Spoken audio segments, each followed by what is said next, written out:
When we look back, I wonder if we'll say this was that moment when Dell simply took over the hardware computer space with one of the biggest blowouts I can ever recall.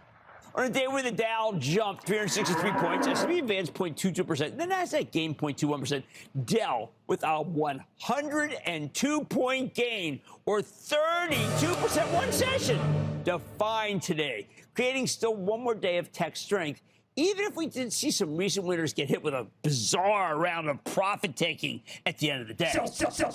Dell's quarter was a true surprise, and Michael Dell should be very proud. But there's one great tech quarter after another in May that we saw, great results, and nearly all of them were connected to the same thing, the data center in some way, shape, or form.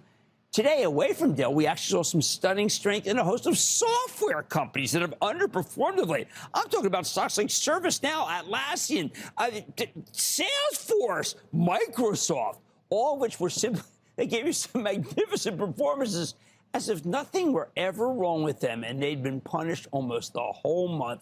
Their gains were in some ways as shocking as the declines of some of the great hardware leaders in the last few minutes of today's session. At Dell, they saw incredible strength across all their businesses, but the fastest growing segment came from Dell's partnership with NVIDIA, the AI pioneer with a stock that's been a bizarre underperformer of late, including today where the company stock fell 4 points in the last few minutes of the trading session and finished down an ugly $3. It was a wild and inexplicable fall for the largest stock in the world. I didn't think it collapsed so fast on no news. No news at all. Maybe that's a good place to start our game plan then, because the week begins on Sunday night when Jensen Huang, the CEO, gives his annual Computex talk in Taiwan. Maybe something he says could reverse today's inexplicable decline. This year, Jensen plays host with some of his favorite partners, including Renee Haas at ARM Holdings. That stock held up.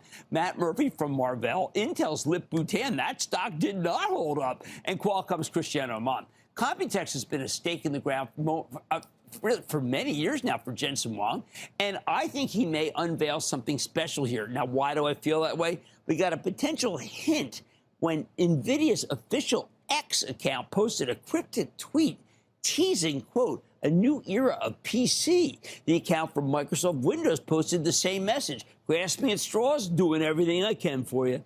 Maybe what we saw in late-day trading was some sort of end-of-the-month rebalancing out of some semis and into depleted software. Let's hope NVIDIA can give investors a reason to get excited again.